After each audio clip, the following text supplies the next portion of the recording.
This episode is sponsored by Wacom, Wacom.com.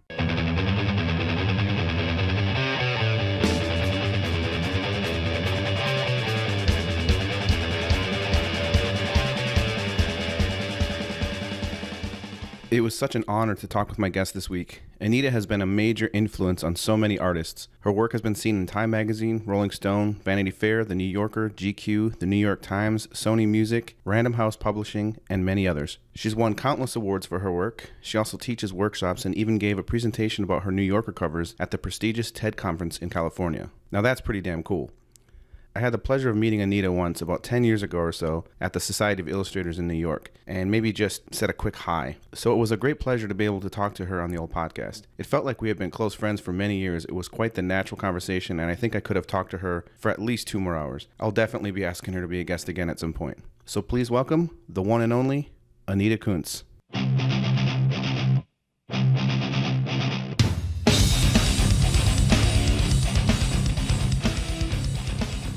Okay, cool. We're rolling. So, hey, this is awesome. I'm so excited to be able to do this with you. Me too. Um, yeah, this is so cool. I've been a big fan of your work for a long time. Well, I'm a fan of yours. I think you're doing incredible stuff. Thank you. Congratulations on it. Thank you. You know what it's like doing illustration. You don't. I mean, for me personally, I never quite feel like I know what I'm doing. Like I have my goals. I know what I'm looking towards, what I want to do with my work and my art. But at the same time, there's every single time I someone calls me to do a job or something, I have the confidence, in myself and my work. But at the same time, I'm like, I can't believe I get to do this, and also I hope I can really deliver. So I definitely feel like that with every job I do. Yeah, I don't think that ever goes away. I put together a list of 10 tips for young artists, and one of them talks about how doubt is better than certainty. And Milton Glaser said that, and other people have said that too. If you can learn to live with this kind of slight unease, it actually propels you to be a better artist. And if you just become used to it, everybody I know, no matter how long you've been working, I mean, it's a normal thing. Half the time I look at my pictures and I hate them, and then I come back later and then they look, not so bad, but so it's always kind of a very emotional process, don't you find? Like it's always, I can never tell if something's good, and then anyway. Yeah. No, I agree. That's interesting. I would like to read that. That sounds really amazing, actually. I I definitely have the same thing. It's interesting because I always think that like every single in the middle of every single piece I ever do, there comes a point. There's a place where you almost have that. You kind of have to fight that voice in your head. Yeah. That's saying this is terrible. This is, you should start over, or what are you kidding? This is, you know what I mean? This is a joke. Yeah. But then you kind of fight through that, you struggle through that. And then, and then there comes to a point later where you walk away, and then you come back and you're like, oh wait, what? That's actually not that bad. It wasn't that bad. I know. Yeah. There was there's a documentary of Marshall Arisman. I can't remember what it's called, but he's doing a painting, and I'm thinking, oh my God, it looks really good. It's looking really great. And then he takes it and he does something completely different to it. And I'm like, no, I thought it was amazing. But then ultimately it ends up even better. So, I think it's really, really, really common. And just sort of the whole idea of like, I used to think there was something really wrong with me because I seem to, yes, a lot of people think, well, it's really easy. You just sit down, you make a picture, it's fun, it's easy. And it actually really isn't, I find it's much better having painted than the actual process of painting. And I don't think a lot of people really get that. Yeah, no, I don't think they do either. I think it's one of those things where, I've been told before too, oh, isn't that so nice? You can just go sit down and just do a painting or draw stuff. And it's like, it is in one way, of course, it's, I can do it.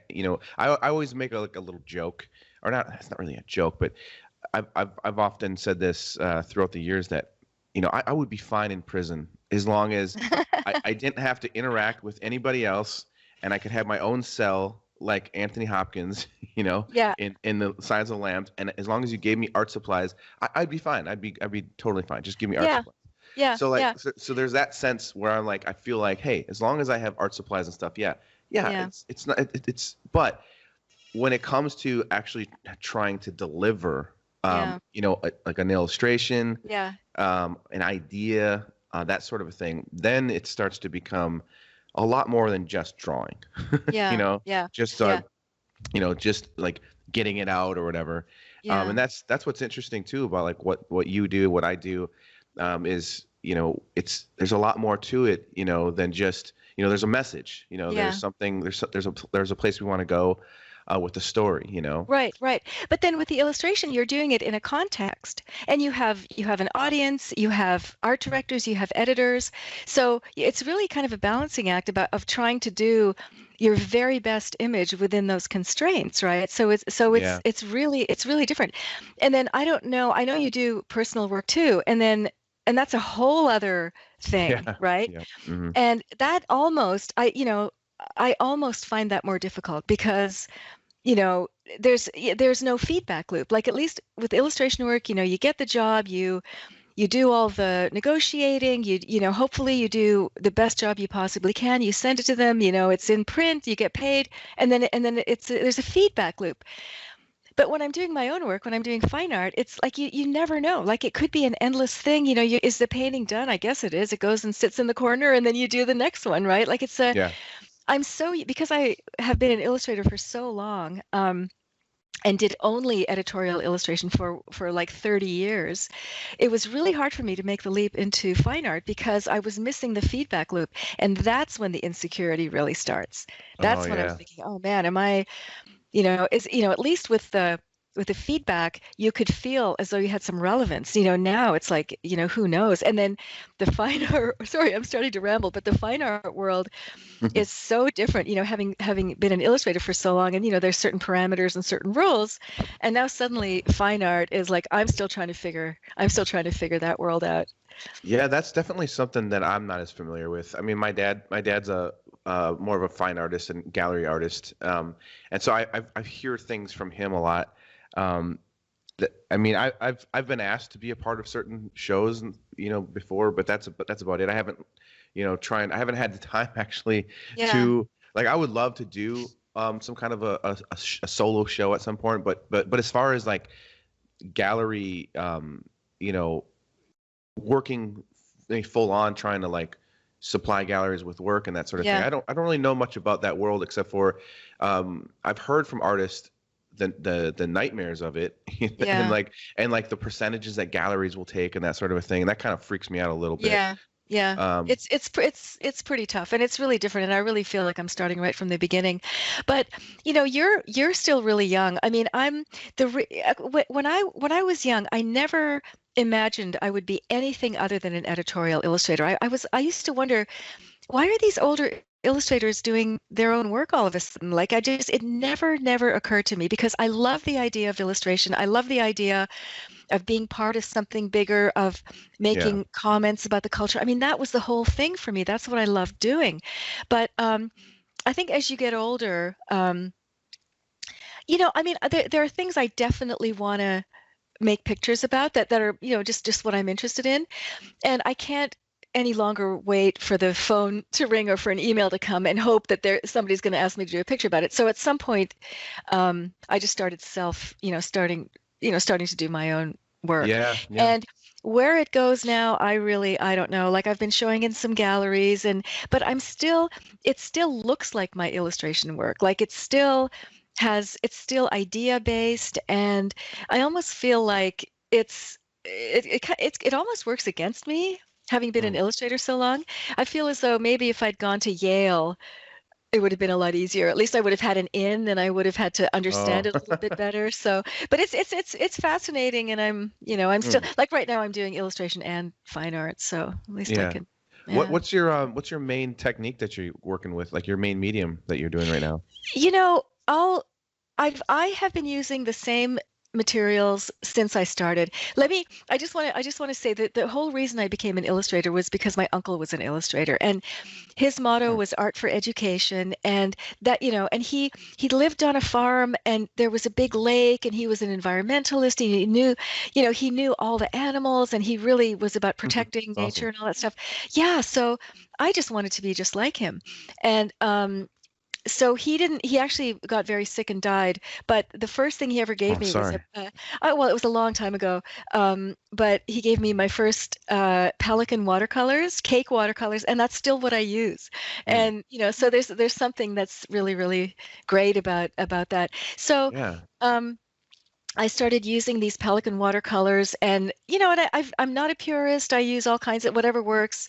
So Pelikan watercolors, and now that I'm working actually really big now, like 30 by 40, and I work in diptychs and triptychs. So really hard to use watercolor like that. So now I'm using a lot more acrylic, and I'm experimenting a lot. Like I'm playing with things that retarders that make it so that the acrylics don't dry right away.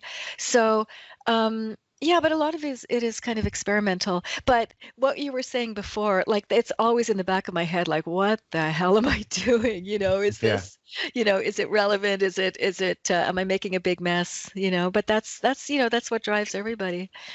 Yeah, no, that's awesome. I mean, I think that's really important too for people to hear because I mean, you know, I can't even remember. I think, gosh, I know I somewhere here in my studio I've got like this caricature book that I've had.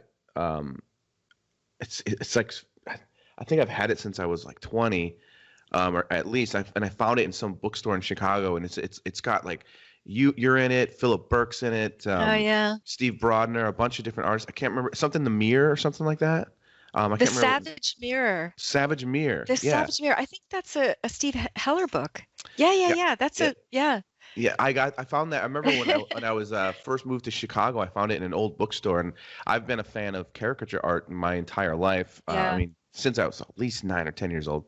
yeah, And so that's when I first started seeing your work, and then of course when I started getting into the illustration world, I started seeing it even more. I started seeing it like I'm yeah, like, oh, I started recognizing the style and the look. I'm like, that's her again. Like, okay. yeah, yeah, Um, and so it's really, so to be honest, like it's really cool to be able to talk to you. I mean, we talked before, I think years ago at Society of Illustrators. yeah, yeah. Um, but I love that the like I can see right now that there's like I think it's a New Yorker cover with is it Kim Young on there on your Yeah, yeah. like I remember that piece. I just there's something about instantly your look that you're like, oh, right away you get it, you see it, and it's just got like such a nice I don't know.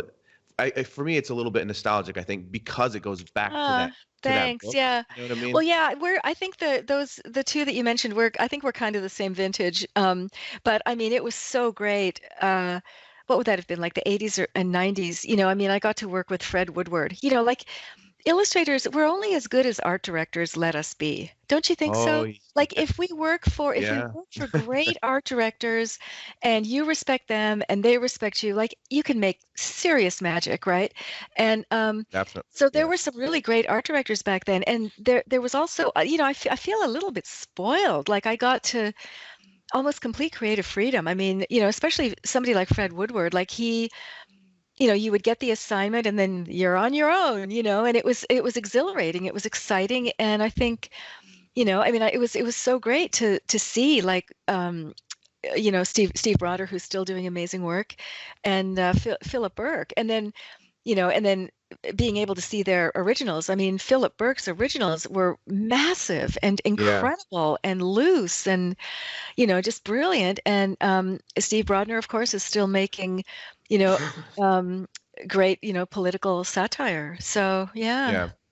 Yeah, and it's amazing when you get to see those like for me, like that's again I think I'm just like an art nerd because like for me what I just love to just see the pieces in person, and Philip Burke's work is just awesome to see in He's person. he's Um, insanely good. Like the way that he twists and Yeah. and sort of almost deforms. The artist Francis Bacon said, he had a great quote. I'm paraphrasing now, but he said something like, he distorts faces so that by distorting them more, it actually looks more like them. And I thought, isn't that interesting? I think Philip Burke almost does something like that. Yeah. But you're doing beautiful work too. I mean, there's so many really, really good young artists today. I mean, it's just the field has just, exploded. There's really a lot of great talent out there. Yeah, I think also, it's the a part of it is with the internet and social media and just the access that people have to anything basically. Yeah, that's Like true. there's That's so true. much out there that we can, I mean, just even when you're doing illustration now, Yeah. I need to draw a what and a where, and you just Google I it know.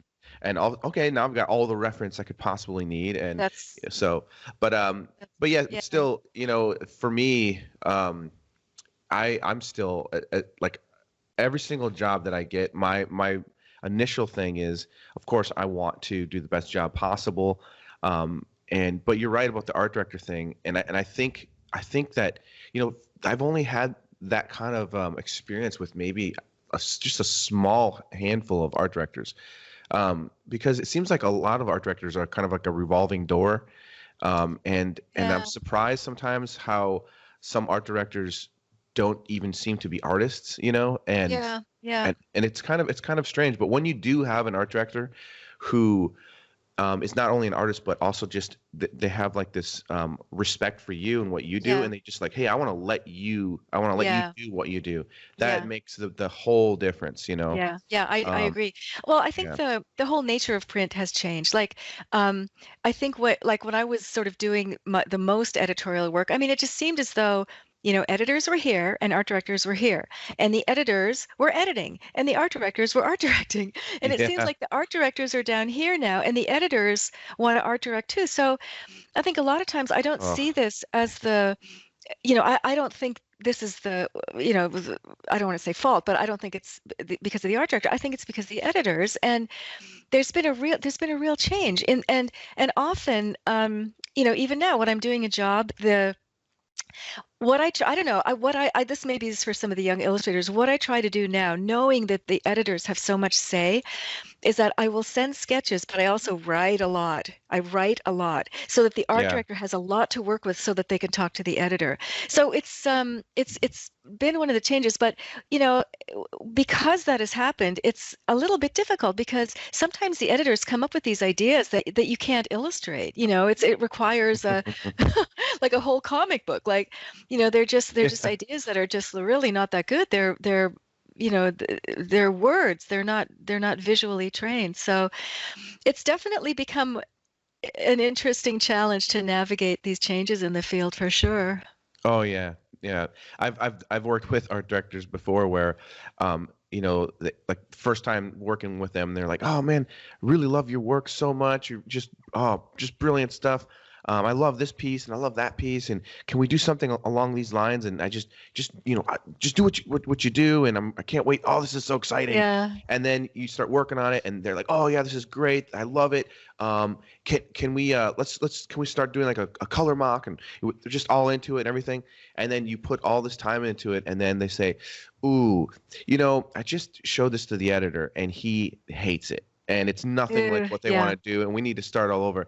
So that happened to me a few times, like Oh like no. like back in the day, and then I started kind of doing this thing where now if it's a new client that I have never worked with before, and we start going over it, I always say, is the editor okay with this? Has the editor approved of it? Yeah. Because Yeah. I started realizing that, yeah, editors are having a lot more input in what's going. And you know what? I mean, who am I to say that they shouldn't do that? But at the same time, I do get confused sometimes, like who is the art director? Yeah. I Like know. I like know. who's I know. who am I doing this for? Who I should I know. be writing and talking to? And I know. Well, I don't know how many art directors are going to be watching this, but um, well, maybe they'll I learn mean, something.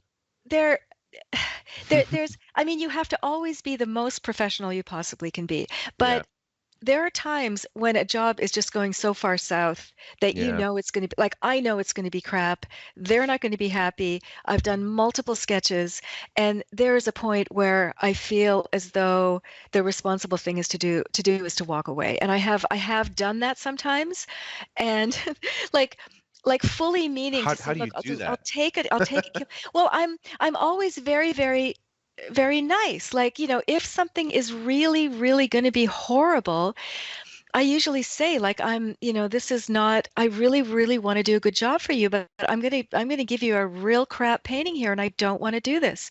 And I say something like, it might be time to consider that maybe I'm not the right artist for the job. And like fully, and then usually what happens is that, okay, well, and then they rein it in, and then you can sort of find a compromise. Typically that happens, but Mm, um, it's I don't want crappy work out there with my name on it. Like yeah. I've been doing this forever, and I still want to do good work. And I know that there are compromises, and I know that it's more and more, I don't want to be arguing all the time either. Hmm. It's demoralizing. So anyway, I mean, I think as long as you just keep, just that you keep your eye on the prize, just the whole point is to just try and make the best images you possibly can, and and just do your best, and be as professional as you can, as professional Yeah, as you can be. it can be very difficult. I was just talking to someone yesterday about um, the time cover that I just did, Oh, and congratulations. That's oh, great. thank you. You get Yeah, it was great awesome. press too. Yeah, that was really cool. Yeah, you Yeah. never know, and that's what I was talking to him about was that, um, it's weird. It's a weird thing because of course, it's Time Magazine, and you can't be anything but excited when you're working on it. Yeah. But at the same time, my experience with Time has been every single time I've been asked to do a cover for them, I don't know if it's actually going to be a cover or if it's actually Yeah. going to print. uh, And that actually starts to kind of get into your psyche a little bit Yeah. because you're like, like for example, this last cover, I worked all night long. It took about 3 or 4 days for them and I to kind of get the idea, like okay, we're set on what it's going to be. Yeah. And I had done several sketches and ideas, and then when we finally were like, okay, we got it. I only have a day and a half or so to Yeah. to do the painting. Yeah. Um, and I spent the first day, I worked all day long, and I rested a little bit that night, got up super early the next day, and then I worked all day until midnight, like with no break, and then I took a 2-hour nap, came back to work at 2 in the morning, and I worked from 2 in the morning till 10 the next day. Yeah. Um, but the entire time I'm doing that, I'm thinking, this probably isn't even going to print, Yeah. because and this is when Trump and Pelosi are like at each other's necks, and I'm like, anything could happen. The Yeah. news could change. Yeah. And so it was really kind of disheartening, working on it. It was it's kind of hard sometimes, you know. I still try to put everything into it. I want it to Yeah. be the best, but at the same time, you're Yeah. just like, um, I want to be excited right now, Yeah. but I Yeah. Yeah. kind of Well, feel, you it's know, a those things are serious adrenaline rushes. Like, I yeah, remember anything for Time magazine. I don't know if it's still like this, but they would call like Wednesday after supper. So I'd always be like a little nervous, like, yeah, do I have to like cancel my life for the next day, or a couple days? And yeah, and then you do sketches, and then you work all night, and then the FedEx guy, I don't know, you probably transmit digitally, but the FedEx yeah, guy would come at 5. So, but I remember, like, I have one thing that I show students, and it was a time cover I did of The Last Pope, and I wanted to do the best job, and I worked my butt off. I think I even glued some stones on it. You know what I mean? Like, I wanted it to look like the most magnificent piece. Or 3 or 4 in the morning, you start to hallucinate a little bit, right? And I look at it and I think, this looks like Bob Barker. And it mm, looked like Bob Barker. And I couldn't get that out of my head. And it's the middle of the night, and I'm drinking coffee, and I'm delivering a picture of Bob Barker to Time magazine. And it was like, it's actually a really funny when you look, because it really does look like him. But anyway, but they never ran it either. So, so all that grief and all that worrying about Bob Barker never even that's funny. it's these things are funny after, but Oh as you're yeah, doing them, it's like, yeah, ah. it's stressful, and you're just Yeah. like, and here's the thing too. So I um so I felt bad because my wife and I, we have a baby that's a year and 4 months now, and she's the cutest little thing in the world. But she is, she's running around everywhere now. Yeah. She's talking. She knows that Daddy's studio's downstairs, so she's always up at the top, Dada, and like yelling at me and stuff. Um, but like I feel bad because when I was doing that, I was completely locked away, Yeah. and then when I finished, I sent it away to the art director, and I was very excited. I'm like, you know what? I think I did a good job. I wish I had more time on certain things, and how when you're done with something like that, it's an adrenaline rush, and I remember thinking like with this particular cover, I had to do these like little tweet birds on there, but it was the last thing I did. Yeah. Because I was like, that's going to be the most simple thing. I need to focus on some other things first. And there's kind of like that checklist you go down while you're working on a project. Yeah. And I remember like just kicking myself, like, I wish I would have had more time for those tweet birds. And I was so down on myself because I didn't like the way they turned out. And then I get done from, around 10 or 11 in the morning. And I don't go to sleep or anything because it's I got to be there with the baby now. And so it's like on 2 hours of sleep, you're sort of not, you feel like you're kind of out of it and nothing's right. Yeah. And then I got the best email, and the email was, hey, you did a great job. This is awesome. We love it. And hopefully you can get some sleep. Cause I told them how I worked through the whole night, and they're like, then they said, hey, can you just send like a bio and a little information about your process, because we're going to do a little write-up about you. And when they wrote me that, I'm like, oh, it's being printed, it's being published. Yeah. And it was the best feeling. And then after that, I went and I'm going to go to sleep now. Yeah. I'm going to take a nap. Yeah. And I had a great a well-deserved rest. But no, it is very frustrating. I mean, I have the same experience with the New Yorker. I mean, especially, what you were talking about before about the internet, everything's already on the internet. So now I try to come up with ideas, I pitch ideas, and then before I pitch them, I look and see if someone's already done it. And almost invariably someone's already done it. You can't do it like it's anything about Trump. It's already been done. So I thought I had a really good idea a year ago, and it went, and it got to the point where they had the masthead on. It was going to print. And then they called and said, we're not going to do it now. And it's like, so near and yet so far. So it's really frustrating, but what can you do? But there is really an adrenaline rush. Don't you think there's like what can you do? It's like if I feel like, for me, like I do portrait work and I do caricature type work. And it is a challenge, but I feel like with the caricature stuff, I really enjoy that because I feel like I have my own voice, and nobody draws caricature the way I do it. I've got my own thing. Portrait work's different because essentially if you're measuring someone's features and getting them right, it's sort of like math. You obviously have to have your good brush technique and that sort of a thing. But with caricature, you're seeing someone and you're taking it to a completely original place that you've created with your mind.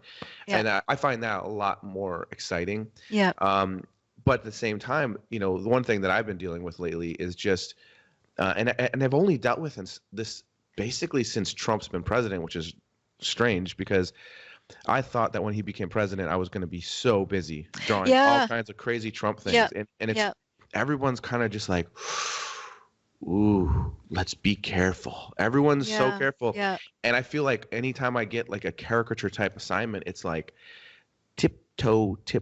We gotta be really careful. We can't offend anybody, and it's like caricature is supposed to, it's not that it's supposed to be mean, but it's supposed to kind of be powerful. You're supposed to kind of, for sure. I mean, there's an ancient history of people who were, when there was an imbalance of power, the people, were able to take pot shots at the leaders, and they're, whatever, especially if they were crooked, or especially, I mean, this has been going on forever. It seems to me that print has become much more timid. I agree with you 100%. There's crazy stuff on the internet, like everything is on the internet. But it's kind of sad. Print is far more I mean, Uh, I did I so like there's so many examples I could give, but like uh when Trump, for example, when Trump was running for president against Hillary, I did two paintings for Reader's Digest, and I remember being kind of baffled because for one, I was excited to work for Reader's Digest just because that's a pretty big publication and I had never yeah, worked for them sure. before, Yeah, so I was excited about it. But then they wanted realistic portraits and of both of them, and I remember like thinking, okay, I'm gonna try to do my best job on this, and I remember working on Hillary and I'm working on Trump both at the same time, and both of them got revisions back, and it was, can we get rid of all of the wrinkles, and can we, after I already rendered like for hours, yeah, yeah, yeah, can we yeah, can we try to make Trump not look that way, even though yeah, they gave me specific reference. So it's like one of those things where I'm like, I don't understand what's happening here. Like, you know, and here's the thing. I think we as artists are emotional, and we are, we take a lot of pride in our own work, and we yeah, put a lot into it. yeah, And then when all of a sudden when you start to like get in there and edit it, it's like I'm no longer feeling like I feel like more sometimes that I'm kind of in a factory. I'm a yeah, yeah, factory worker, and it's like yeah, I want to be more like John Singer Sargent, and yeah, you're gonna tell me to yeah, like remove wrinkles? yeah. That's what this person looks like. Totally. I hear you Yeah. 100%. So here's what I think is happening. Um, Sort of, I guess throughout the 80s and 90s, everybody thought of us as singular artists, like we were our own entities, and everybody had a different style, and it was easy. The art director would pick a person and know what they were going to get, and they were doing great work and all that stuff. Um, these days, I'm hearing a lot. I'm hearing the word collaboration a lot more. The Mm. last job, the job I'm doing now, the I hope they don't watch this, but I don't. I just think it's um, so the initial email was, I'd love to collaborate with you on a project, and I'm thinking, what does that mean? The last time somebody asked me to collaborate, to them it meant they gave me the entire idea and told me exactly what to do. To me, that's not collaboration. To me, you're telling me what to do, right? Yeah. So Yeah. so the meaning of what collaboration is actually a little bit disturbing to me. Like I don't know what that means. I was actually asked to um, speak at a conference, and they wanted to know about collaboration in illustration. And I wrote them back and I said, I can come and talk about why I think collaboration is a bad idea. Like no committee ever made great art. No group of people ever made great art. If there's a Yeah. group of people coming up with something, it's going to appeal to the lowest common denominator. Like Too that's many kind chefs in of the a kitchen. no-brainer. I know, I Yeah. know. And it's just going to be, average. It's not going to be amazing. It's not going to be original, groundbreaking. It's going to be average. And I really, like I really feel very strongly about that. I think, can you imagine if, I wrote to them and I said, like, two of my favorite artists growing up were Ralph Steadman and Suko. Can you imagine Ralph Steadman does a drawing and someone says, well, what about if can you change this, or can you change, like, it's outrageous to even think about that. Yeah. About your favorite artist. It's absolutely outrageous. So I don't Yeah. know why it's drifted I can so far. imagine what he would say too. Yeah, like Like, it's drifted so far over to collaboration. I don't know. yeah, Yeah. yeah, it's definitely a challenge. It's interesting. Like when I first started getting into the whole illustration thing, of course, I didn't know any of this stuff, and I was just eager and excited, and I still am. I every single time I get asked to do something, I still have that excitement. I Yeah. love seeing things published, and I love the challenge. Yeah. But now it's more like I'm more calm about the conversation, and I know how to talk to an art director now. And Yeah. but at the beginning, when I first started this whole thing, I remember one time I was on the phone with the Wall Street Journal, and I freaked out. Like I had like a panic attack because I couldn't believe I was talking to the Wall Street Journal. And I you know mumbled my way through a conversation, and I was probably stuttering a little bit or something, just like kind of like freaking out, and I think I hung up on them or something. And then, and so that was like the very beginning. And then it's just funny, like years later, I start realizing, hey, they're just people. Yeah. and Yeah. and they're contacting you and hiring you because they want to they like your work and they want to Yeah. work with you and they want Yeah. your voice and everything. Yeah.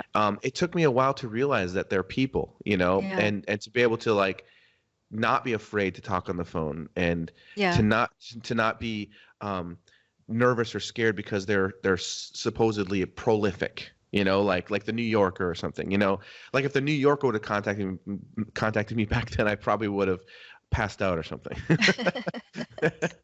but like it was one of those things where I just slowly started to I learned and I think I actually was Steve Brodner.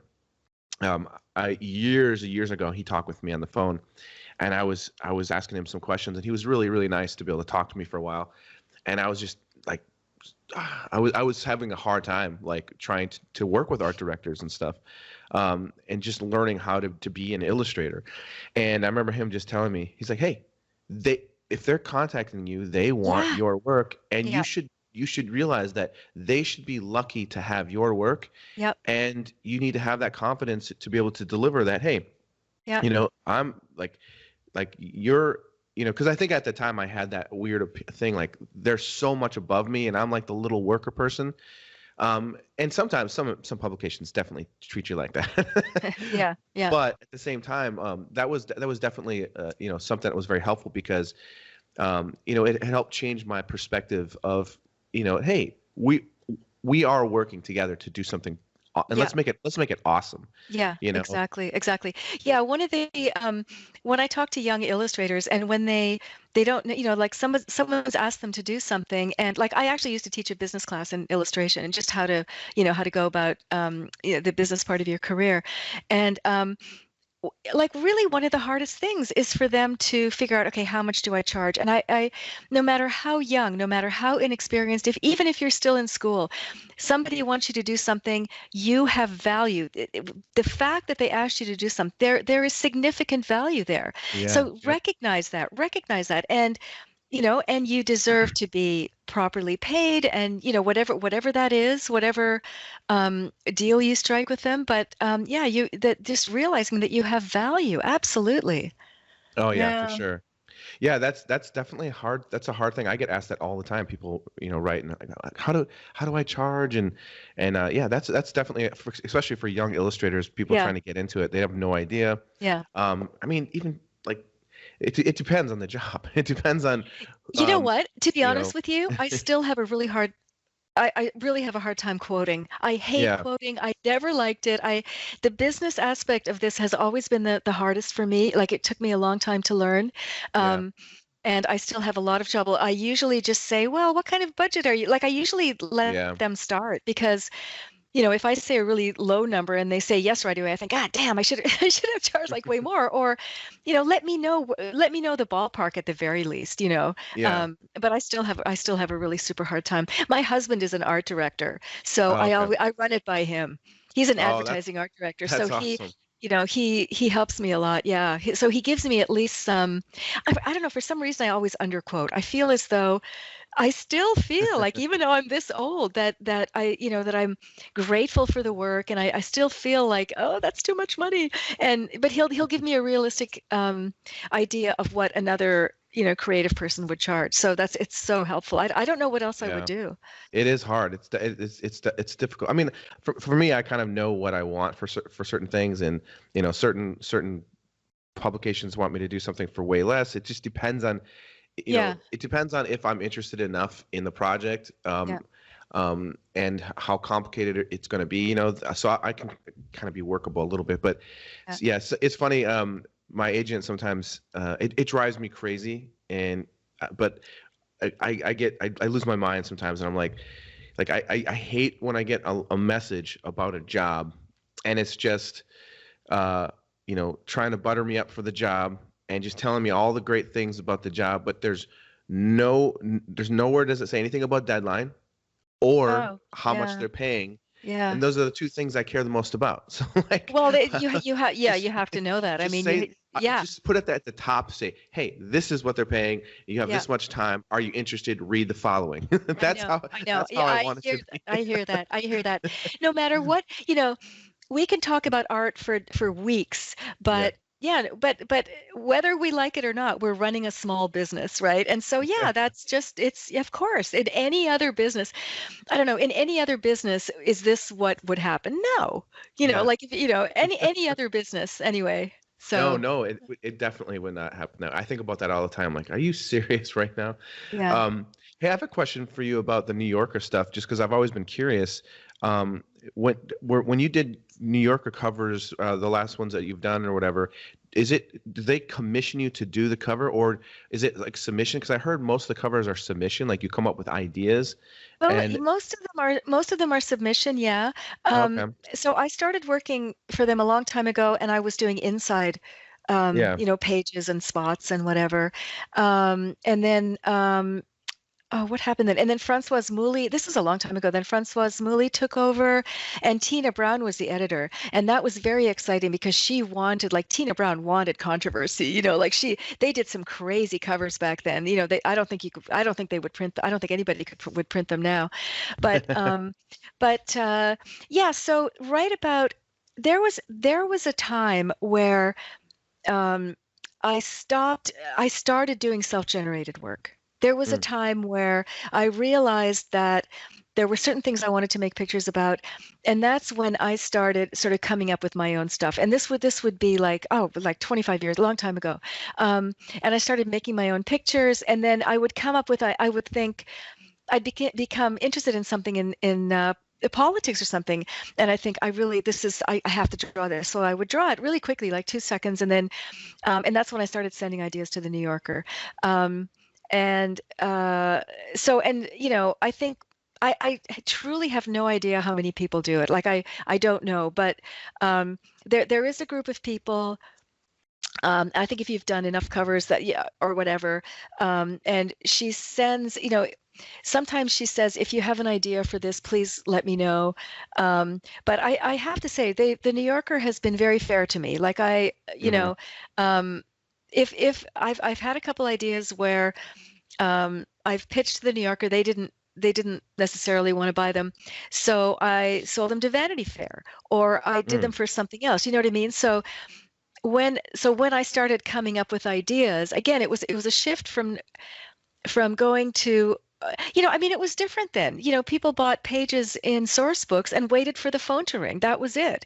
But yeah, once I started coming up with my own stuff and pitching stuff, and now I'm sort of pitching stuff all the time. And if somebody doesn't want it, there's somebody else. And honest to God, the New Yorker has been so great to me.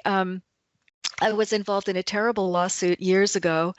And this, it was my first cover ever.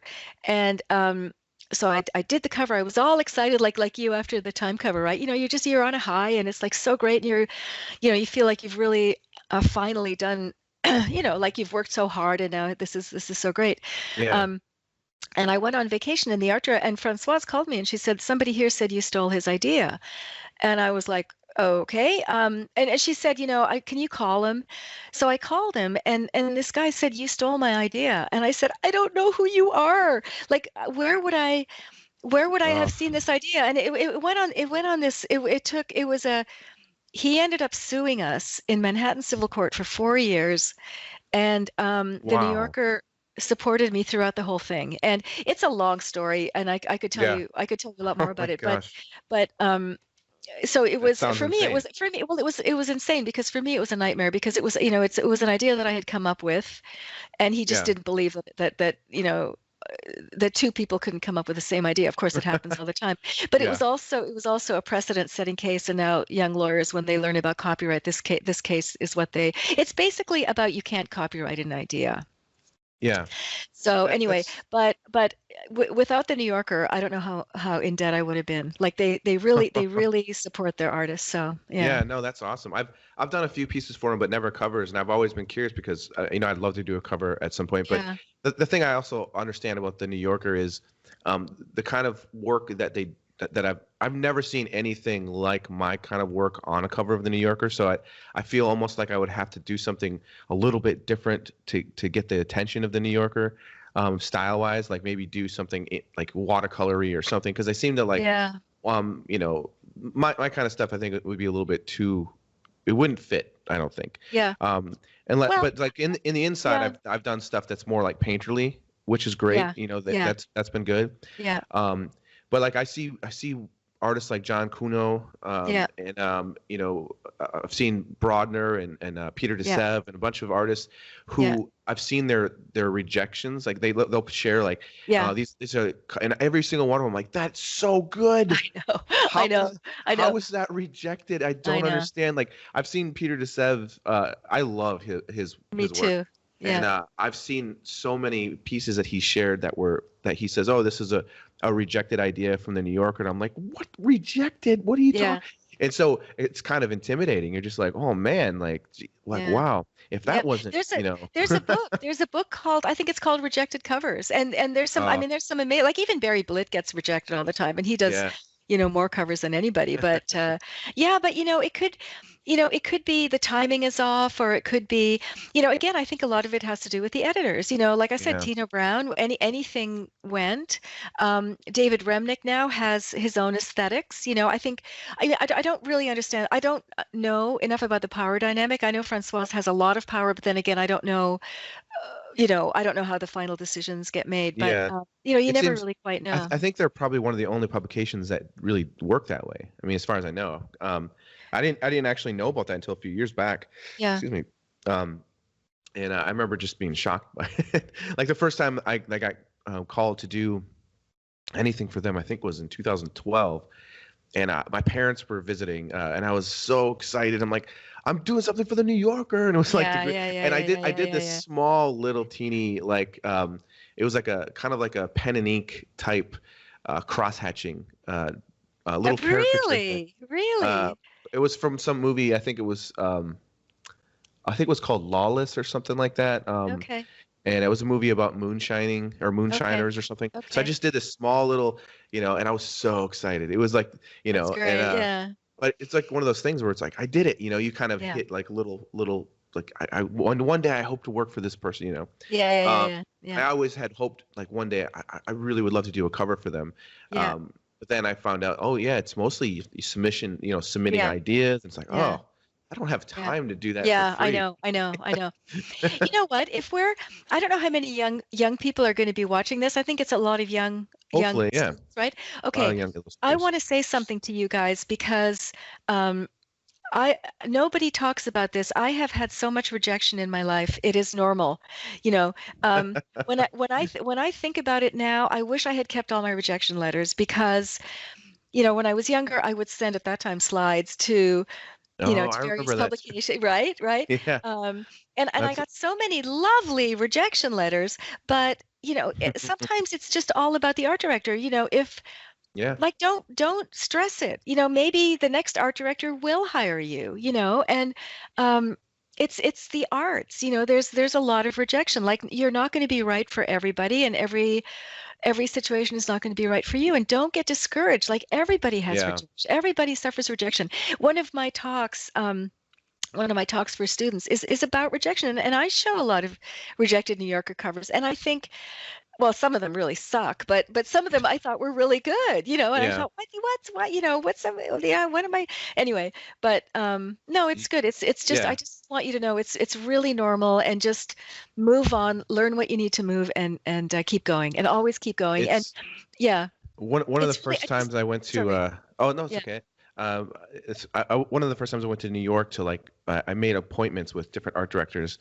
And I went and showed, and at that time I had like a big book, yeah, all my work, so I was going from magazine to magazine, and before that point, I was spending all this money every year making postcards and yeah, sending postcards everywhere, And at 3 or 4 different big companies, like the big ones, I was there when artist postcards showed up and they just threw them in the Oh, trash. ouch. Like they didn't even Ouch. look at them. They were just like, and I remember being like, Oh no. oh, and I Yeah. never got a response from postcards. And I thought, and when that happened, I was like, I'm never sending another postcard Yeah. again. Now I Yeah. know what's happening. Yeah. Like, and, but it's one of those things where I'm grateful for that moment Yeah. because for one, it made me realize, okay, I don't need to be spending money on postcards anymore. I have to Yeah. come up with a different way to get people's attention. Yeah. And two, these people that work here are people. Yeah. Yeah. You know, Yeah. and Yeah.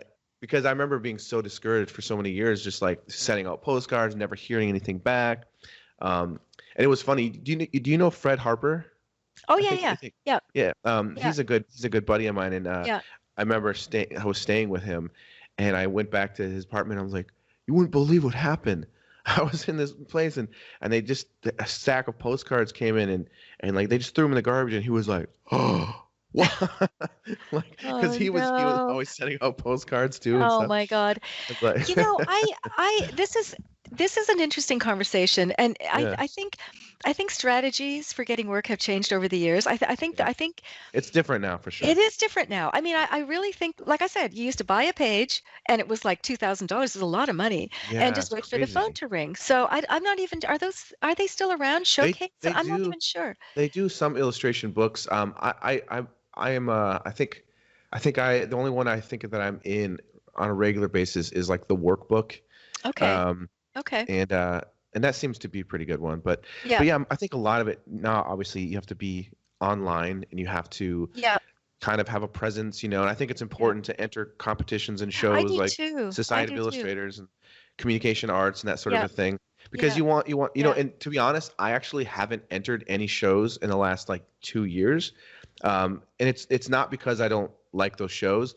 Um, it's because I think as an artist, I'm starting to mature a lot more, and I'm starting to like this last year. There wasn't anything that I was like, you know what? I used to submit tons of stuff, and this last year, I was like, I did a lot of portraits this year, and yeah, they're good.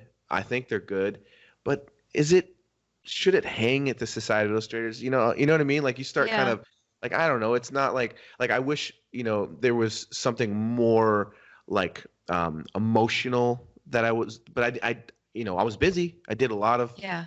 commissions, but Yeah. I wasn't able to do something that I was emotionally like, okay, I'm changing the world, or I've got a message. And so my goal for this next year is hopefully I can do a few pieces like that I'm like, okay, I'll submit that then, Yeah. because it used to be like, oh, I did a cover for Time, or I did like like Yeah. the Pope cover I did, of course I submit that because it's the cover of Time, but Yeah. it's just a portrait of the Pope, but you know what I mean. So like that's kind of where I'm at now, where I'm trying to think about like I look forward to the kind of illustrations where I can like say something, Yeah. Yeah. and make it Yeah. more interesting and powerful, Yeah. Yeah. which is something that you do very well. One of my favorite covers of yours, I don't remember when you did this one. I think it was when Bush was president, but you've got him on the horse, and Oh yeah. there's like he's got blinders on his. Yeah. He's got blinders on. Well, that That idea was, is brilliant. oh, thanks. Okay. So I've, we talk about the history of illustration and editorial illustration. I think that September 11th had a profound impact on our business. It had a profound impact, of course, on everything. Like it really changed everything. But it was, I think, sort of North America was in mourning. Like I think a lot of people back then talked about the death of irony and the death of,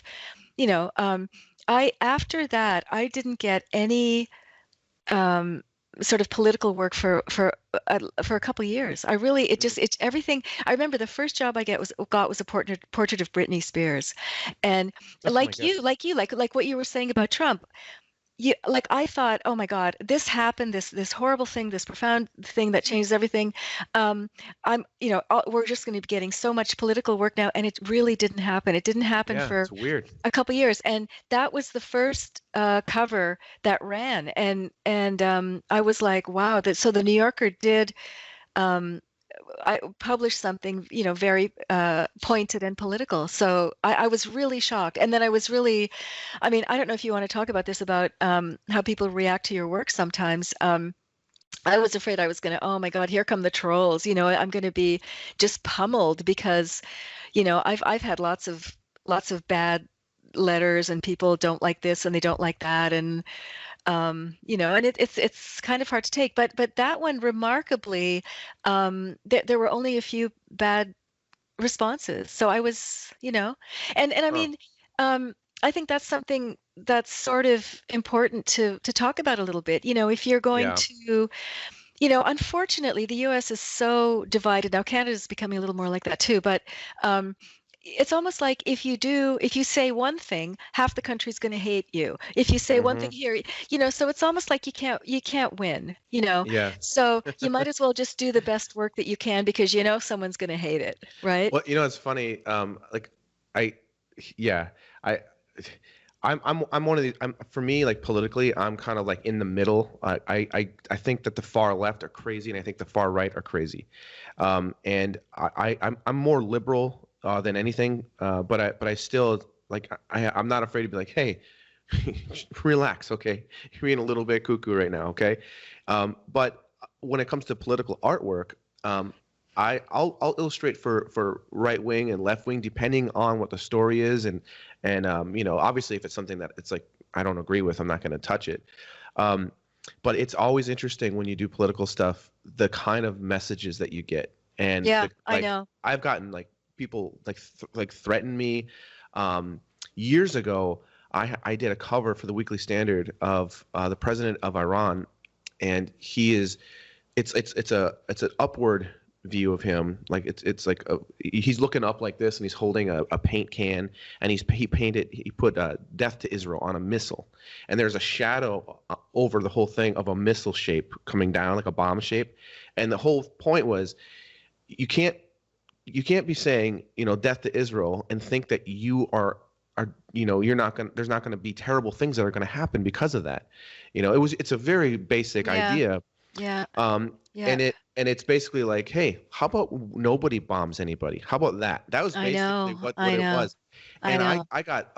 I got death threats. I got Did you really? yeah, Oh my I got God. people that sent me crazy people that sent me messages like curses to your family and all this stuff. And I actually got a care package sent to me from Iran, and it freaked me out. I don't even know how someone had my address. Yeah. All I know is it was from Iran, and I I, Oh I my called the God. cops. Yeah. And Yeah. I had cops come, FBI or whatever it was, and come get it. Um, and I didn't touch it, did nothing. And then I found out, like I called like a while later. I'm like, Yeah. hey, just was on in to check in on this, and what was it? And basically, I don't know if it's the truth or not, but what they told me was, oh, it was just it was assorted nuts, like mixed nuts. And But I they was were like, somebody was trying to mess with you, kind of a thing, I don't even or know. It might have been, huh? but I don't even know why someone Yeah. sent me that in the first place.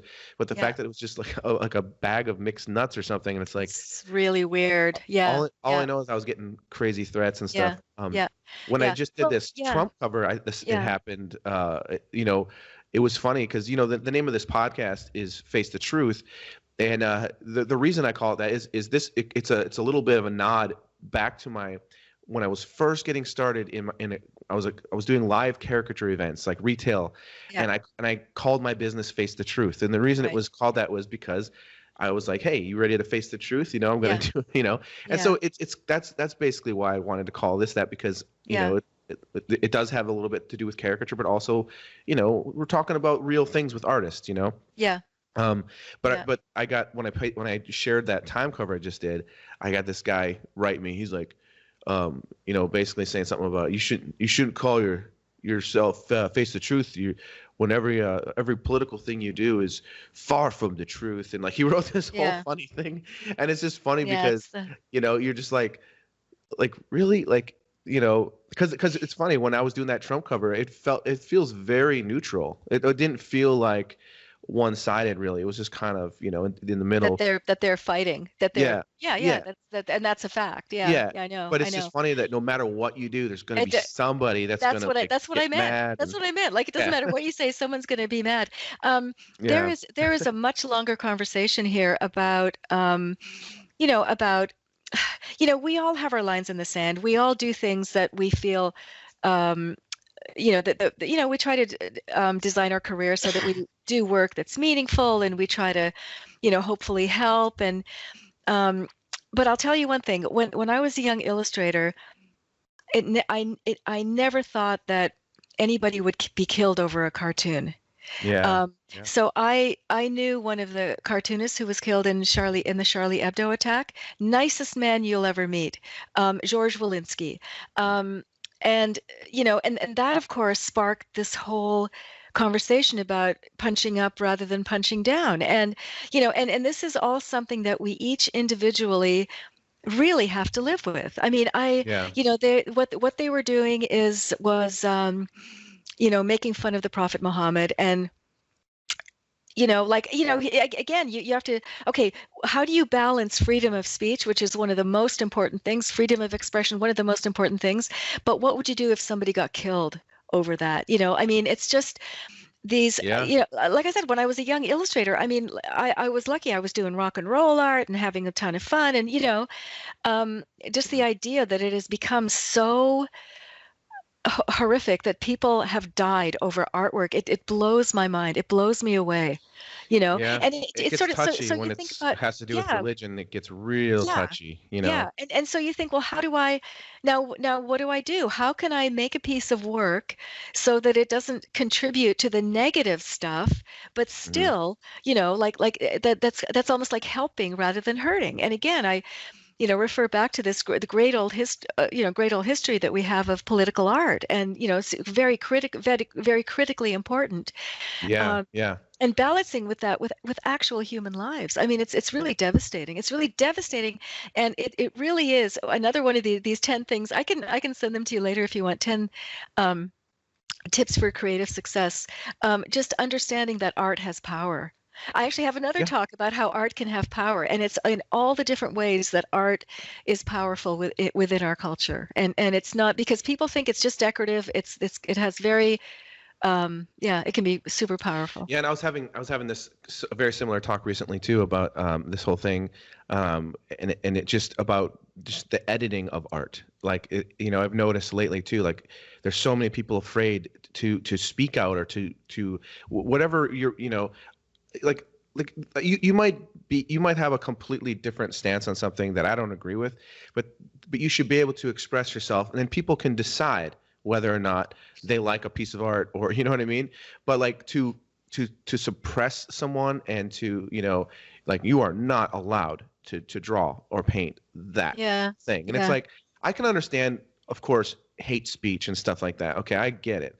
But there's a lot of like walking on eggshells, I think, sometimes in not just illustration, but stand-up comedy, all kinds of different things in the art world, where it's like, hey, people need to express, and then let's have a conversation, let's talk about it.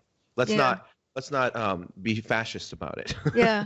No, I get that. I mean, I really think about a lot about whether I'm helping or I'm hurting, though. I mean, I really think, am I contributing or am I making things worse? And a couple years ago, I produced a panel discussion at the Society of Illustrators, and it was about, can art affect social and political change? And it was so interesting. It was really interesting. I had great panelists. I had like really diverse. There was a Ross Steadman show, so it was in conjunction with that. That's awesome. It was really, really good. I had really great panelists, and we, like I said, this is the kind of stuff you could talk about forever, and we all have our lines, our lines in the sand, and at what point does what we do harm somebody? I don't know. And again, it's up individually, it's up to us. Yeah. I mean, it's definitely, that's it's one more thing to mix into what it actually means to be an artist, because Yeah. we you got to paint responsibly. You Yeah. gotta, No, but you know what? But we actually, our whole field, the whole field of art, yeah. um, it's been turbulent from the beginning. I mean, look at, look at it, look at some of our favorite artists, like Rembrandt died hated and penniless, and Van Gogh was, I mean, these are Oh yeah. terrible. I was like, we've got it pretty good. Like, we're doing really Yeah, well. I that's true. mean, I feel super lucky, to be able to do this. Like, I feel so lucky that I can actually make a living at this, doing Yeah, it's what I it's love pretty to do. I amazing. mean, I really do. That said, a life in the arts isn't necessarily always going to be easy. Like, it's Yeah. especially for young artists. It requires a lot of hard work, a lot of tenacity. Um, the That Malcolm Gladwell book, where he talks about you have to put in 10,000 hours, in Yeah. order to get good at something, that kind of rang true to me, because I struggled and I struggled, and the work was crappy, and I'd finally get somewhere and then do a crappy thing. You know what I mean? um, but Yeah.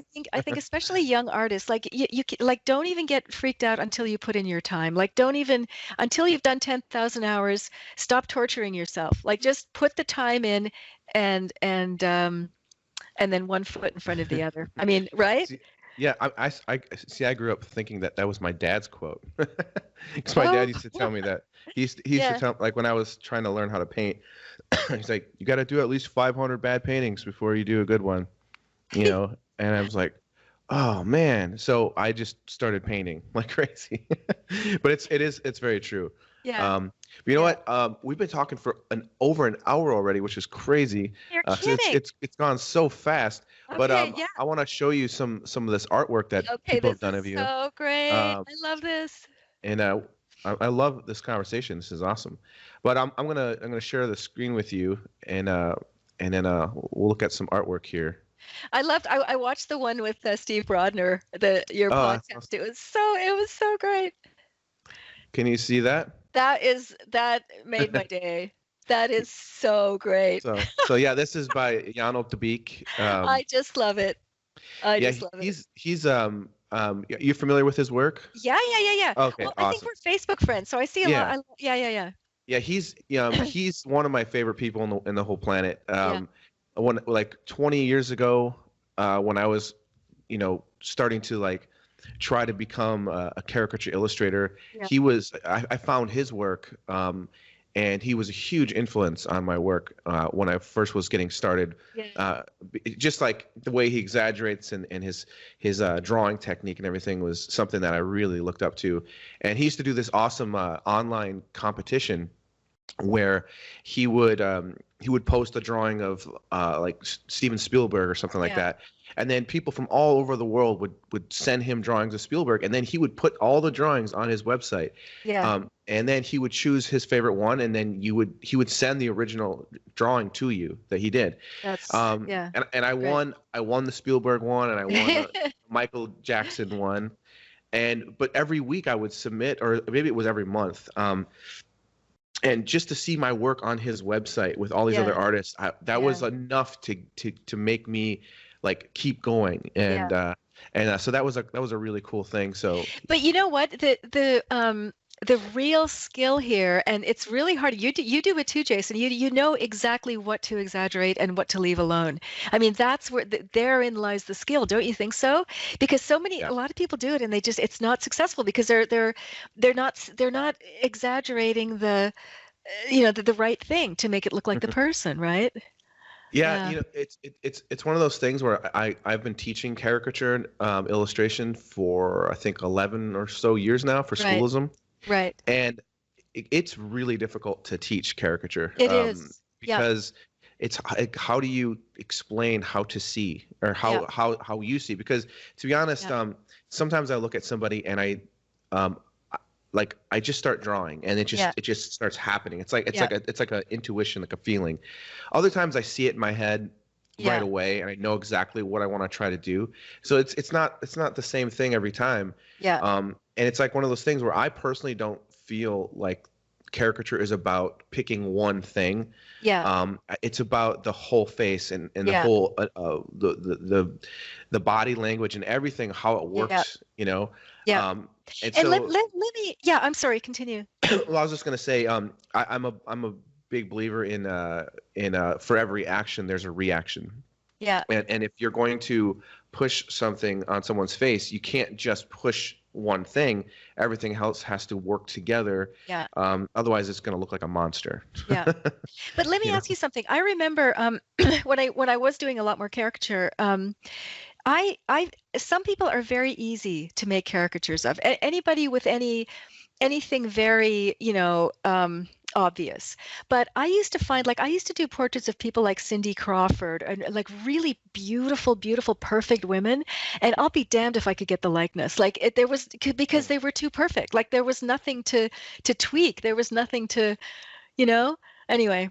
Oh, like it's weird. I get asked that sometimes. Like, how do you draw people like that? And Yeah. for me, my thought on that is nobody is safe from the pencil. And there's Yeah. every face is there's no face that's symmetrical. Right.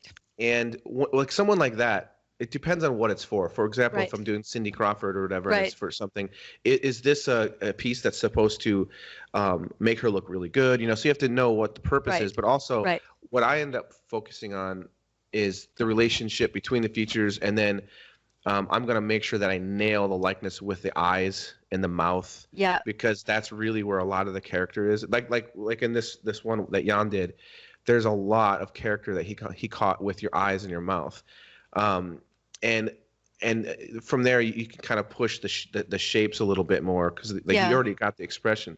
So it just depends, you know. It depends Yeah. on what your purpose is, you Yeah. know.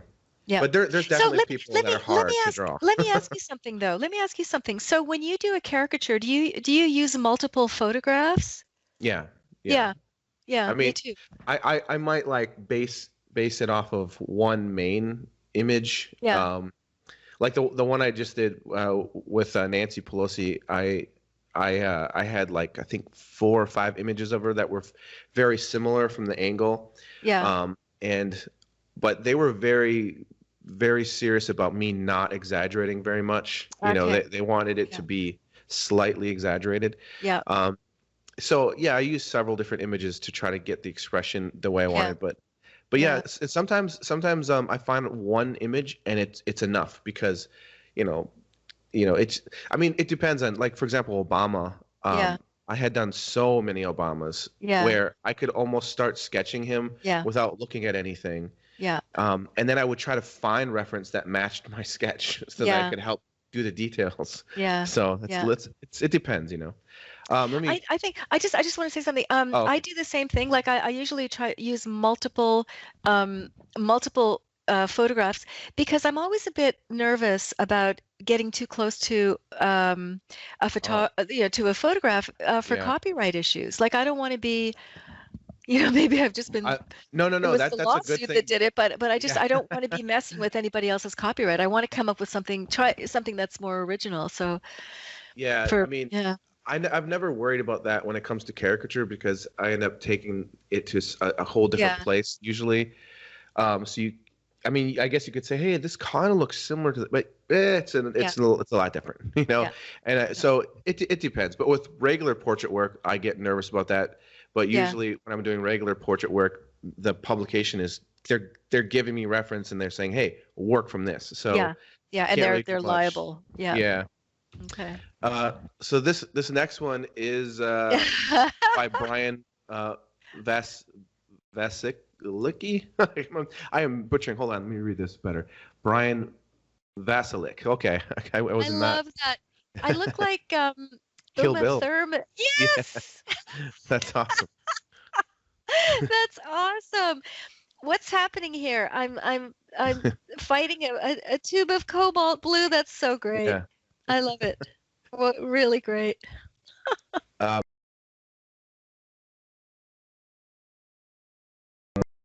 Drugs involved in this idea. I have no idea. I'm just throwing that out there. That's great. I love Yeah, it. it's awesome. This next one is by Kevin Nick Niptash, and this is interesting. That's my studio. That's great. Oh, how funny. Yeah, But there's something I'm looking to see what's on the left. Is that something I can't quite make out what's on the left. So there are the shelves and there's all my stuff of which I have too much. Um, you see on the left there's like a little looks like a chalkboard. Oh yeah, it's like I guess that. I can't read what it says. Oh, it looks like it says intelligent design. Oh, okay. That's a painting I did for for Vanity Fair. Okay. Okay. Awesome. I got it. That's great. That's really funny. great. Yeah, that's awesome. Pretty good. And this one is by Deborah Feingold. I'm not sure if you know who she. I mean, I know obviously who she she took your is. photo, yeah. Yeah. she And took my this is the first photo submission I ever got, and someone actually took a photo of you. That's awesome. Yeah, And, she's photographing a lot of illustrators. She's photographed everybody. Like she's photographed all the like Keith Richard and like everybody. oh wow. And now so she's got a little personal project. You should look her up, Deborah Feingold. Really, really great. She's photographing a lot of illustrators, mostly around New York, but she's starting to spread out a bit. Yeah. Yeah, it was cool. I'm not sure if it was Steve Brodner or who it was that that she was made aware of our interview, our talk, and she sent me the photo, and I was like, well, I've never done photos for this, but that's awesome. I mean, you actually were there and took a photo. Of course, we can share that. Yeah. That's awesome. Yeah. And it's a beautiful photo. It's really cool. Is this your current studio? You know what? So that's back there. Oh, okay. So behind this desk is that like okay. there's like a little deck and Awesome. double Very doors. Yeah. Very cool. That's awesome. This next one is a looks like a color pencil drawing by Bertrand Dallet, and I believe this artist is from France. That's a really nice drawing. That's a really nice sensitive drawing. Yeah. Really good. Looks like cross-hatched, right? Yeah. Cross-hatching. Really, really nice sensitive drawing. Yeah, it's Great. pretty cool. Yeah. This next one, this almost looks like it's done with coffee or something. This is by Jinwek Wei, and it almost this kind of reminds me of when I was first getting started. I was being very experimental. Yeah. And I don't know why I did it, but I decided I was doing a painting on watercolor paper of Jack Nicholson, and I decided to do it in coffee. and I learned a couple things that it destroyed my brushes. Oh, really? Okay. Yeah. Because they got all sticky and everything. Yeah.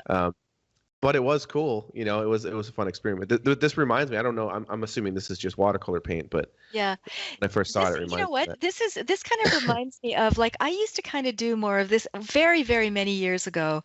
I used to really distort kind of like this too. Like I people would be cross-eyed, and it's really interesting. Yeah.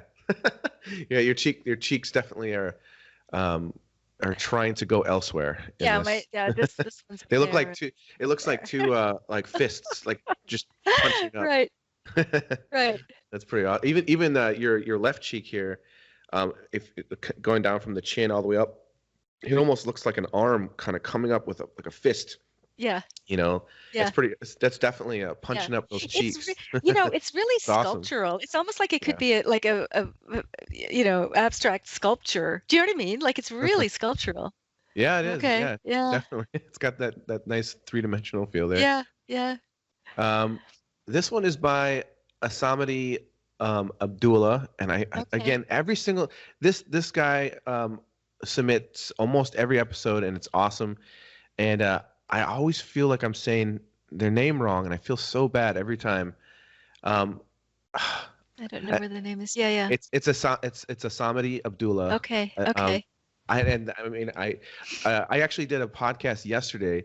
I've never done two in a week before, but it was someone that last minute, and they're like a stand-up comedian in LA for the Comedy Store. Wow. So they're kind of a big comedian, and I didn't want to miss the opportunity to talk with them. So I'm like, yeah, I'll do it. So it was like kind of a quick one. and I butchered this artist's name because he did a drawing of him, and I think I probably said it backwards or something. I mean, it was Yeah. so. If So you're this listening, this I'm looks sure you are. yeah. Please write me and tell me how to say your name because I feel like an idiot every time. So this one looks like this looks digital, and it looks like they have taken aspects of my work and sort of done a mashup. Yeah. This one looks the on the top left looks like, I think it's from one of my paintings. I think he or she, is it he or she? Sorry. Very I thi- sorry. But it looks No, looks I like think it's a he. looks like my head is on an existing painting. I just can't remember which one. Anyway. Oh, okay. Yeah, it's pretty cool. Yeah, really good. So this next one, I love this one. This is pretty funny. This is by Halvor Lovely I love or that. Lovely. That's great. And I think this may refer back to the portrait that I did of Charles Darwin, maybe. I don't know. But that's really great. I love it. It's very sweet. I really like it. It's really sensitive and Yeah, really it's like nice. it'd be And I am perfect a for like tree hugger. like a birthday card or something. Yeah.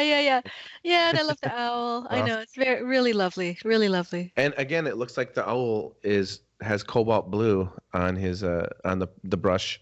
There you go. So there's like Go a figure. theme going Yeah. along here. Yeah.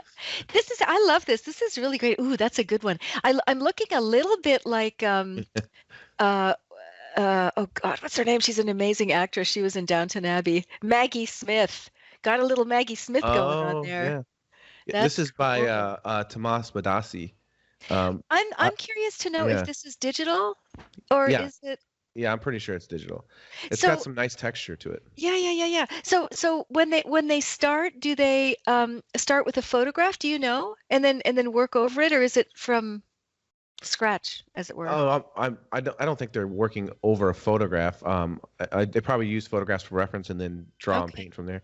And I apologize if my daughter, my wife and daughter just got back, so you might hear a baby crying in the background. Oh.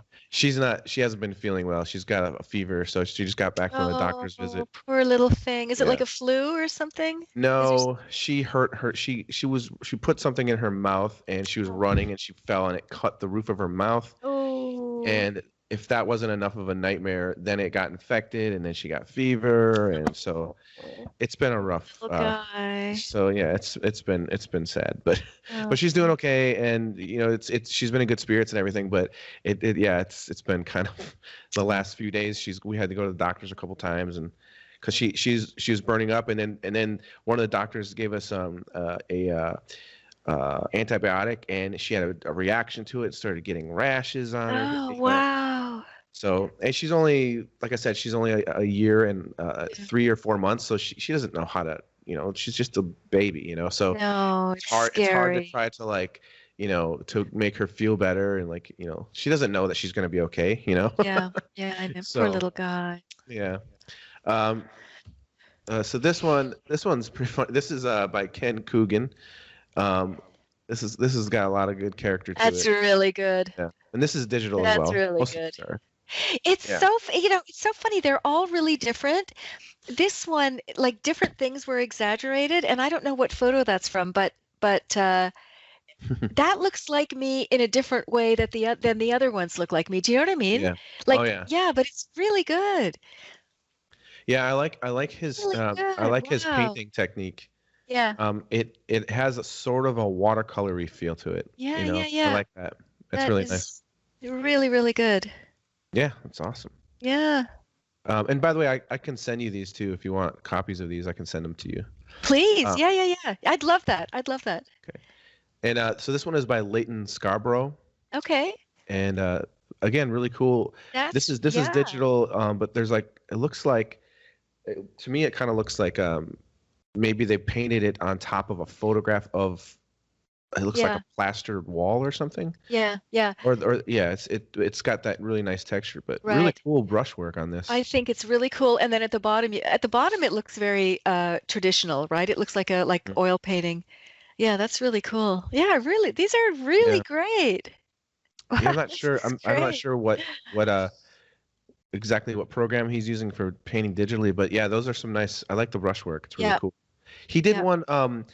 I think this is the same artist that did one for my chat with um, Aaliyah Chapin, Oh yeah. which that one's going to come out this next week, and Okay. he did a really cool one. Very similar, actually, very similar style. So that's pretty cool. Yeah, yeah. Really good. This one is done by my friend Bernd Ertel, and he's from Austria. Yeah, He's I awesome. am I Awesome. Facebook friends with him? I think I am. I think Yeah, you are. I Yeah. think I Yeah. am. This is really good. Yeah. Another one where different things, different areas are distorted differently, but really good. Yeah. And I believe this is Really good. um, do you know Tom Fluharty? Yeah. So Tom's been doing this thing for the last couple years, sort of obsessively but beautifully, where he's exploring the hell out of indigo blue color pencil, and he just does tons of these Huh. awesome drawings, and it's really inspired tons of artists. In fact, he went to Austria, I think, this last year and Yeah. taught an indigo blue color pencil class, Really? and Wow. so a lot of like I got to go to Austria 2 years in a row, and I got to hang out with these artists, and I got to do workshops with them Great. and become friends with them. And I've been seeing a lot of them now doing indigo blue color pencil drawing, so it's pretty cool. It So is cool. so Tom is Yeah. like kind of like started a revolution, in a Yeah. way. Yeah. So Yeah. it's pretty awesome. But yeah, Yeah. this is a great Really drawing. good. Yeah. Yeah, it's nice. Um, Yeah, really good. this one is by Lars Eric Robinson. And Is that a baby in I my it looks like it. Yeah. I love it. It's so good. And there's my work in the back. That's really great. Yeah. So is I this don't know one what the looks baby is this one about, but looks yeah, I don't know what the baby had. Maybe it's best not to ask. But is it so this looks like it like traditionally painted but with something photoshopped in. well, as far as I know, I'm pretty sure he this is all digital. I don't know if he did it on Is an it? iPad Okay. or Okay. Is I it? don't the artwork in the background might be taken from your actual art Yeah. and put in Yeah. there. Yeah. I have a feeling. I don't know. I'm not sure Yeah. actually. Okay. These Um, are really awesome. Like really good. This is really great. yeah, that's pretty funny. Um, okay, and this one is by Alexander Madan, and yeah, again digital. It's great. It's really great. Looks like I don't want to really be there, but it's the caricature. It's really good. Like it's it's on. It's dead on. Yeah, it's pretty cool. Really good. Yeah, yeah, yeah. So I'm not sure how many. Let's see how many. Oh, I think that's the last one. That was the last Okay. one. These Yeah. are really awesome, you guys. This is really, I feel very honored. It's it's really great. Really great. Let me ask you a question. How much of your work is digital and how much is traditional?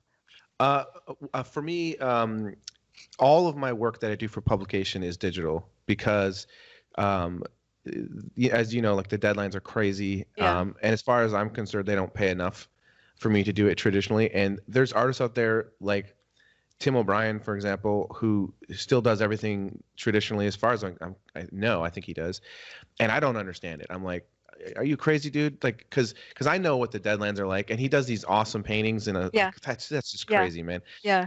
And I know a handful of artists that still do it that way, Yeah. But when I first started getting into it, I was doing mostly acrylic at first, and it became so stressful Yeah. because like it's funny because when I first started getting into doing illustration, I thought, I'm gonna get in and do this, and I was just hoping and looking for that first cover, that first job, and I Right. never thought about you have to be prepared to do this in like 2 days or 3 days.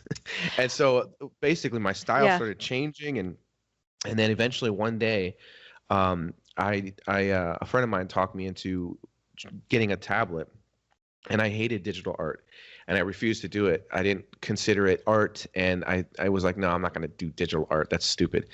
And he finally talked me into it, and I got a little tablet, and I started working on it and messing with it, and I got a job for Muscle Magazine, and I was doing a caricature of Arnold Schwarzenegger, and so Yeah. I decided to just give it a go on that job. Yeah. So they were expecting a traditional piece because that's what I had in my portfolio, but I kind of gambled and I'm like, well, I'm going to experiment with this digital thing, and I did a digital Right. painting, and they loved it. And ever since then, I just started doing everything for publication digitally, mostly because of all the changes, Yeah. editorial stuff, and the back and forth. And hey, Yeah. can you make her mouth Yeah. do That this? makes sense. So, Yeah. but I don't know if you can see behind me. I got an oil painting that Yeah. I'm working on that right now. It's right now it's block-in stage. So I do mostly oil for my private commissions and stuff like that, and for Yeah. my own personal work, sometimes Right. watercolor. Right. And there's been times where I've done traditional for like Rolling Stone or Right. some, just when they gave me enough time, Right. just because I thought it would be interesting, it would help the piece, you know. But for the most part, it's like, I mean, one of the last Rolling Stone pieces I did, this is not a joke. They gave me 1 day to do it, Yeah. and it's like, Yeah. It's brutal. and I don't, I know. I don't like Robert Hunts or Robert, is that his name? I'm blanking right now, but there's this artist. I'm sure you know who he is, and I've seen his work for Rolling Stone before, and he does oil stuff, and I'm just like, I don't understand, dude. How do you do that? I don't understand. I mean, Tim O'Brien's work. I volunteer with a primate sanctuary. I love anthropology and primatology and everything. And we had a fundraiser, and Tim O'Brien sent an original that I stared at this bloody thing for days. It is perfect. Yeah. Perfect. The brush, like it was exquisite. I mean, it was so good. And so he's awesome. I don't know how he does it. I don't know how he does it in a day. I don't even know how they dry. All of those kind of considerations. Yeah, I don't even know what happens, but his work blows me away. Anybody who can work can, I mean, what I loved, for me, it's all about ideas. Like for me, I love work that's, but man, I love good craftsmanship. Yeah. Especially something it's magical. Whoa. You got really excited there about. It's okay. Yeah. No, Yep. it's just to me, it's really magical. Yeah, Yeah. for my, I think because my editorial work is my main, it's like my job, Yeah. and I enjoy it, and I try to have the most fun when I do it. And I try to challenge myself and push myself and everything. But when I get to work traditionally, that's kind of like my church, Yeah. and so I Yeah. when I work in oils, I tend to work slowly, and I don't want to be rushed, and I don't want to, I want to just see what happens, and I want to have fun, and it's definitely more personal, Yeah. So if someone wants me to do an oil commission, it's a different, they're gonna get something really cool, but it's gonna be like, I'm not gonna do it in a day. Yeah. Yeah. You know what though? If I can just say again, like I know we're going probably way over time, but again, to young people, to young illustrators or cartoonists or whatever, who are watching, there's really nothing wrong with compartmentalizing like this. I think I see a lot of artists who are designing careers where there are different aspects to their career, and that's a perfectly legitimate, and I would say it's a very good strategy right now. You don't have to only do editorial work, or you don't have to only do this thing. There's nothing wrong with, maybe you're doing some editorial work, maybe you've got some galleries, maybe you're teaching, maybe you're selling stuff on Etsy, designing fabric. Like there's nothing wrong with having multiple areas, and then you sort of put everything together as your brand. But that's a perfect, I'm the same way. Like I do different things. My fine art, my illustration, teaching workshops. Yeah. Yeah, I think it's important too, because otherwise you'll lose your mind, and I think you should always, even if your goal is to be an editorial illustrator, which that to be honest, that was never really my goal. It kind of just happened. It became my goal, but it wasn't like what I set out to do. But even if you are doing that, you should still be like, I think, working out, like working out in your sketchbook and playing with mediums and because it's it's not for me to say. Do what you want to do. I'm just saying, for me personally, like I feel like I can't get enough of drawing, and I wish I could do more. I have 3 daughters now, so it's a little bit difficult to. Yeah. I don't have much extra time, but you know, when I do, that's why I love. I've got an you know, I have like a Mobile Studio Pro, which is like it's like a Cintiq that I can draw digitally on. Yeah. I can like sit in my living room and hang out with my kids, and I can draw and sketch and That's still great. feel like I'm hanging out. And I have an iPad as well, so I can like doodle on ideas, you know, while we're watching a movie together or something. Yeah. And so Yeah, that's great. you know, I got to That's keep great. it going, you know. Yeah. But we probably should wrap it up soon. Do you have anything that you would like to promote, or like let people know where to find your work or that sort of thing? Just Um, well, I have 2 websites. I have anitakunz.com and anitakunzart.com, and I'm sort of, you know, one is fine art and one is illustration. So that's where you can see more of my work. What I'm gonna do, I'm gonna in the next week or 2, I'm going to start selling prints. So that's going to be up there. If anybody wants more information about anything that I've talked about, including monkeys, you can write to me privately, and I'd be happy to answer any questions. And I don't know, I'm just doing what I always did, is just, you know, working, making a living, same, you know. Yeah. Yeah. Well, it's been awesome talk. I mean, I feel like I could talk to you all day. Like, this is Yeah, really I mean, great talking I with have you. a lot more things. Yeah, I know. Yeah. I could. Hey, we'll have once to you do. wind me up and get me started, yeah. We'll have to do this again. Absolutely, this was I'd great. I'd love to have you on again, and we can continue the talk. So, That's great. anyways, it was really great, and we'll talk soon. Perfect. It was a real pleasure.